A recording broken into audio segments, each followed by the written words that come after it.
ஹிரண்யகசிபு தன்னை அழிக்க முடியாது என்று வரம் பெற்றவன்.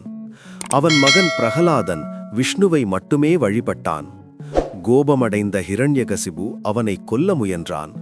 பிரகலாதனை தூணில் விஷ்ணு இருக்கிறாரா என்று கேட்டபோது ஆமாம் என்று சொல்லும்போதே தூண் உடைந்தது. அதிலிருந்து மனிதனும் சிங்கமும் சேர்ந்த நரசிம்மர் தோன்றினார். மாலை நேரம் வாசல் நகம் கொன்று ஹிரண்யகசிபுவை அழித்து பக்தியை காத்தார். உதகம் அதிசயித்தது. தீமையை அழித்து நீதியை நிலைநாட்டினார். தேவர்களும் முனிவர்களும் மகிழ்ந்தனர்.